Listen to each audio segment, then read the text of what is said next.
Di masa lalu seorang pencari kerja di dalam surat lamaran kerjanya biasanya menyatakan bersedia ditempatkan di bagian apa saja di perusahaan atau instansi yang Bapak pimpin. Pernyataan tersebut sudah pasti bukan berarti bahwa yang bersangkutan tahu segalanya atau mampu melakukan apa saja.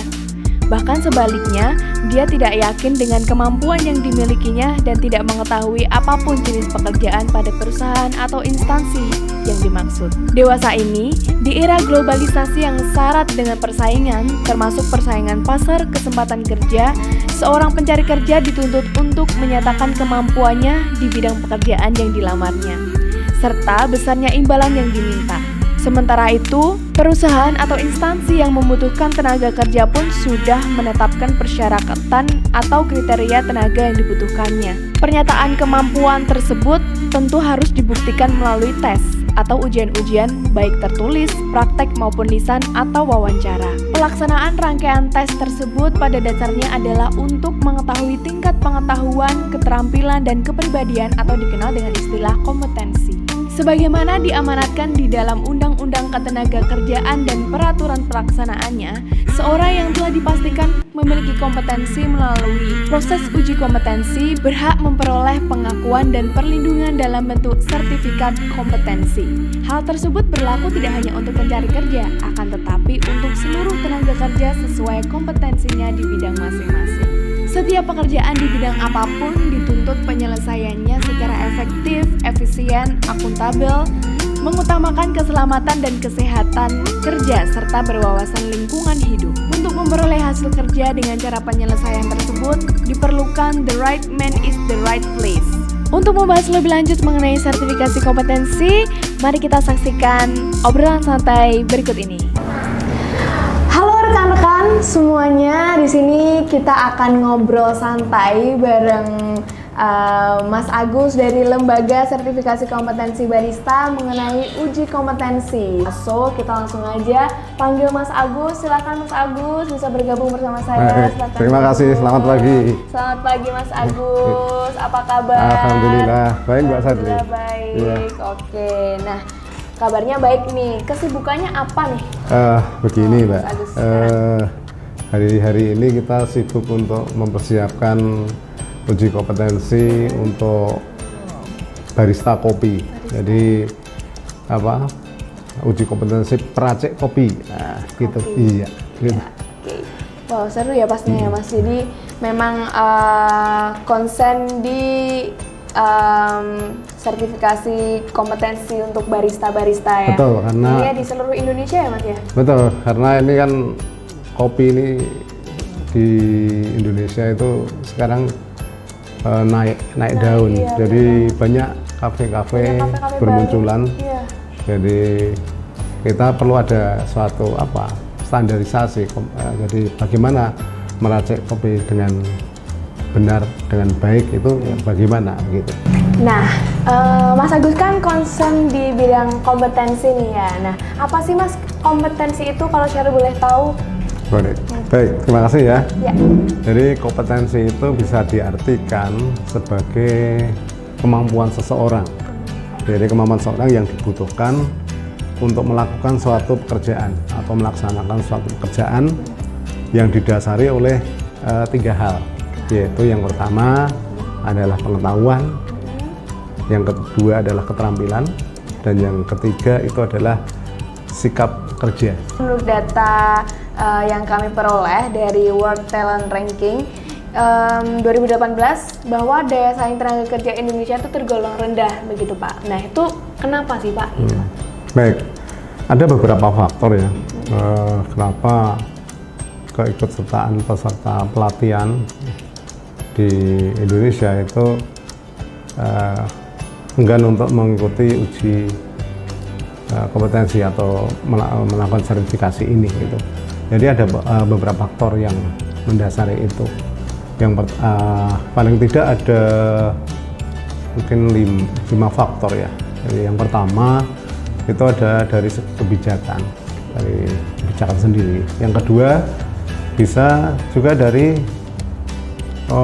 pengguna tenaga kerja. Yang ketiga dari lembaga pelatihan. Ya, peserta pelatihannya itu sendiri juga untuk keberadaan dari tempat uji kompetensi. Jadi yang pertama dari segi regulasi kebijakan, bahwa sebenarnya pemerintah itu sudah menetapkan lewat peraturannya bahwa tidak semua lembaga itu bisa melakukan sertifikat. Jadi hanya lembaga-lembaga yang sudah tersertifikasi atau terakreditasi, maksud saya itu, jadi lembaga yang terakreditasi itu yang bisa mengeluarkan sertifikat. Bagaimana nih solusi untuk permasalahan-permasalahan tersebut, Pak?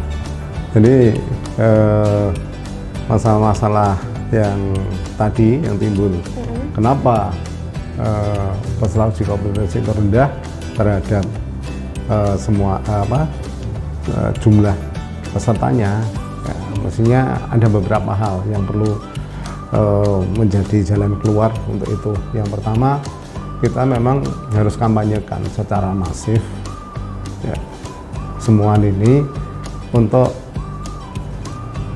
fungsi dari uji kompetensi itu apa gitu. Jadi pentingnya uji kompetensi. Yang kedua, tentunya peran pemerintah.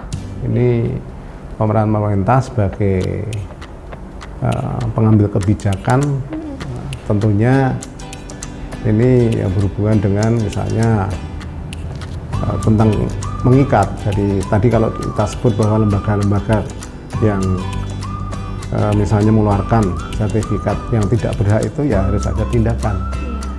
Nah, selain itu juga mungkin bisa diawali dari ini perekrutan, misalnya perekrutan ASN. Nah, itu harus mensyaratkan sertifikasi tertentu. Jadi dia bisanya apa yang diwujudkan, dibuktikan dalam sertifikasi uji kompetensi tersebut gitu.